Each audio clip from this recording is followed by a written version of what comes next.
Friends, இன்றைக்கி சிக்கன்லேயும் கொங்கூரா chicken எப்படி செய்கிறதுன்னு பார்க்கலாம். ஹைட்ராபாத் ஸ்டைலில் நம்ம ஊரில் புளிச்சிக்கூரை தொக்கில் சிக்கன் செய்வாங்க, அந்தமாரி இந்த ஊரில் கொங்கூரா சிக்கன் போட்டு எண்ணெய் ஊற்றிக்கிட்டோம். இது வந்து பிரியாணி பட்டை, பிரியாணி இலை வேறு, இது பட்டை. இது இந்த ஊரில் பகாரானத்துக்கு போடுது ஒரு சின்ன சீரகத்துலேயே வேறு. இது வந்து பெரிய சீரகம், சின்ன சீரகம்.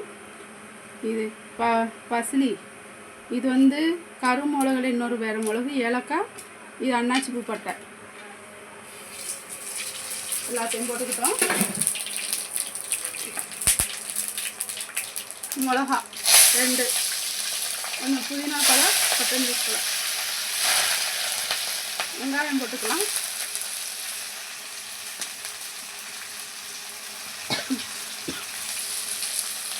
நல்லா வணக்கி விட்டுக்கலாம். உப்பு, கொஞ்சம் மஞ்சள் பொடி. இது நல்லா வணங்கட்டும்.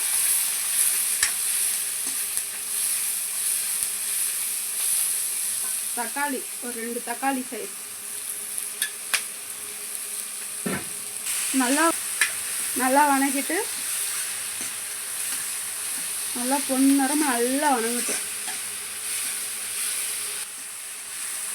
நல்லா வணங்கிடுச்சு ஃப்ரெண்ட்ஸ். இப்போ சிக்கன் போடலாம் ஃப்ரெண்ட்ஸ். கொஞ்சம் உப்பு, மஞ்சள் பொடி, கறி மசாலா, சிக்கன் மசாலா, 2 ஸ்பூனு மசாலா போட்டு வச்சு கலந்து வச்சுருக்கேன். இது தயிர் மட்டும் நான் ஊற்றிக்கல ஃப்ரெண்ட்ஸ்.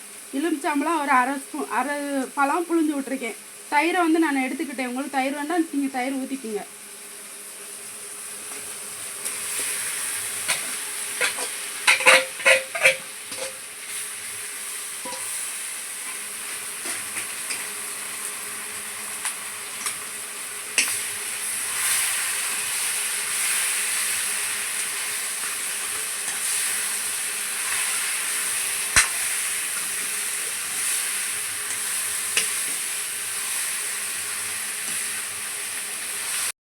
ஃப்ரெண்ட்ஸ், நல்லா வணங்கிருச்சு. இப்போ கொஞ்சம் கறி லைட்டாக வேகிற அளவுக்கு கொஞ்சம் ஒரு சொம்பு, அரை சொம்பு தண்ணி, உங்களுக்கு எவ்வளோ சிக்கன் நீங்கள் யூஸ் பண்ணுறீங்களோ அந்த அளவுக்கு தண்ணி ஊற்றி வேக வச்சு மூடி போட்டுக்கலாம்.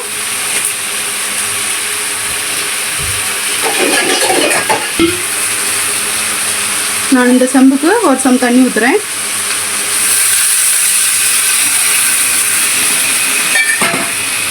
மசாலா நல்லா கிண்டி விட்டுக்கிட்டேன். நல்லா செத்த நேரம் வேக வைக்கலாம். மூடி போட்டு மூடி வச்சுக்கலாம். 10 நிமிஷம் வேகவும் எடுப்போம். இப்போ கொங்கூரா எப்படி செய்யுதுன்னு பார்க்கலாம். இப்போ அடுப்பு பற்ற வச்சாச்சு, வடைச்சட்டி வச்சாச்சு. கொஞ்சம் எண்ணெய் ஊற்றிக்கலாம். இப்போ இதில் சிக்கனில் மசாலா எல்லாம் போட்டாச்சுல ஃப்ரெண்ட்ஸு. கொங்கூராவை வெறும் எண்ணெயில் மட்டும் வணக்கி மிக்சியில் அரைச்சிக்கலாம், அவ்வளோதான், வேறு ஒன்றும் இல்லை. நல்லா எண்ணெய் காஞ்சிருச்சு. நல்லா கழுவி கொங்கூராவை எடுத்து வச்சுருக்கோம், போட்டுக்கிடுவோம்.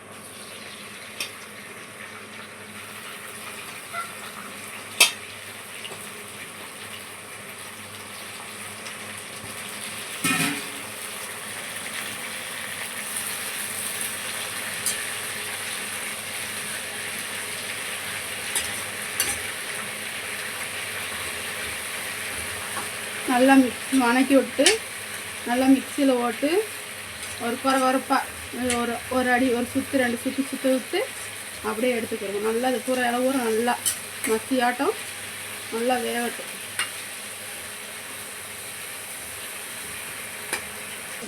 நல்லா வணங்கிருச்சு பாருங்கள். நல்லா ஆறவும் இப்போ மிக்சியில் எடுத்து வச்சு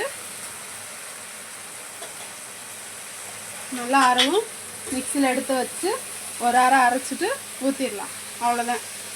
கறி வெந்துச்சான்னு பார்க்கலாம். நல்லா தண்ணிலாம் வச்சு நல்லா வெந்துருச்சு. இப்போ கொங்கூரா போட்டுக்கலாம். நல்லா கிணத்துல அரைச்சி எடுத்து வச்சுருக்கேன்.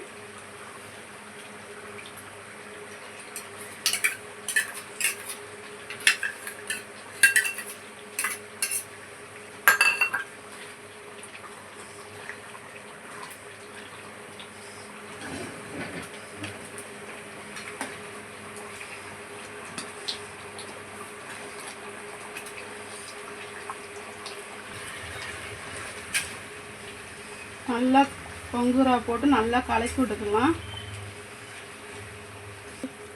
நல்லா கலர் மாறுது, நல்லா பச்சை கலராக நல்லா மாறும். நல்லா கிண்டி விட்டு நல்லா சுட சுட சோத்துக்கு எடுத்து வச்சு சாப்பிடுங்க. செம்மையாக இருக்கும். நீங்களும் ட்ரை பண்ணி பாருங்கள். கமெண்ட் பாக்ஸில் கமெண்ட் பண்ணுங்கள். நம்ம சேனல் நிறைய பேர் பார்க்குறீங்க ஃப்ரெண்ட்ஸ். சப்ஸ்கிரைப் பண்ணிவிட்டு பாருங்கள் ஃப்ரெண்ட்ஸ். லைக் பண்ணுங்கள், கமெண்ட் பண்ணுங்கள், ஷேர் பண்ணுங்கள். அவ்வளோதான் ஃப்ரெண்ட்ஸ், முடிஞ்சிருச்சு. ஷாலினி, அம்மா வைக்கிற குழம்பு சோறுனா எப்படி இருக்கும்? நெஞ்சத்துக்காண்டே சொல்லணும். அம்மா கேட்குறேன்னு சொல்லுவோம். உனக்கு இத்தனை வருஷத்தில் அம்மா சமைக்கிற சாப்பாடெல்லாம் எப்படி இருக்கும்? டேஸ்ட்டாக இருக்குமா? அம்மா நல்லா சமைக்கிறேன், நான் சமைக்கிறையா? இத்தனை நாளாக கேள்வி கேட்கல, நீ தான் கேட்குறேன், நீ பதில் சொல். நல்லா தான் இருக்கும் ஃப்ரெண்ட்ஸ். ட்ரை பண்ணி பாருங்கள். எங்கள் அம்மா என்ன சொன்னாலும் எதுக்குன்னா மேக்ஸிமம் என்ன பண்ணட்டும் நல்லா தான் இருக்கும் டேஸ்ட். நான் நினைப்பேன், என்னம்மா இதெல்லாம் போடுறீங்க, நல்லாவா இருக்க போகுது. லாஸ்ட்டில் அது டேஸ்ட் நல்லா வந்துருச்சுன்னு எனக்கே மூஞ்சி அடிச்சிடும். என்னடா நம்ம இப்போதே சொன்னோம் நல்லா இருக்காதுன்னு, அதுக்குள்ள நல்லா இருக்கே. இவ்வளோ ஒரு கில்ட்டு ஃபீல் வந்துடும். அப்போ நான் அம்மாட்ட கண்டினியூஸாக ஒரு 4-5 டைம் சொல்லிகிட்டு இருப்பேன், நல்லா இருந்துச்சுமா, சூப்பராக இருந்துச்சுமான்னு. ப்ளீஸ் நீங்களும் உங்கள் மம்மிஸை எடை போட்டுறாதீங்க. என்னென்னா போடுறமா நீன்னு சொல்லி டேஸ்ட் பண்ணி பார்த்துட்டு பேசலாம். இதாக இருந்தாலும் பாருங்கள் ஃப்ரெண்ட்ஸ் எப்படி இருக்குன்னு. உங்களுக்கு தகுந்த மாரி நீங்களும் பொங்கரை வாங்கி இந்தமாரி ட்ரை பண்ணியிருக்கோம். ஒரு தடவை பாருங்கள் ஃப்ரெண்ட்ஸ். பார்த்துட்டிங்களா? அங்கே அடுத்தடுத்து செஞ்சுவிங்க. உங்கள் வீட்டில் இருக்கவங்க எல்லோரும் பிடிச்சிருக்கும். எல்லோரும் கேட்பாங்க, ஆந்திரா ஸ்டைல் பொங்கரை செய்யுங்கன்னு சொல்லி. Thank you friends. அடுத்த வீடியோவில் பார்க்கலாம். நம்ம சேனலை பார்க்குறவங்க சப்ஸ்கிரைப் பண்ணிக்கோங்க ஃப்ரெண்ட்ஸ்.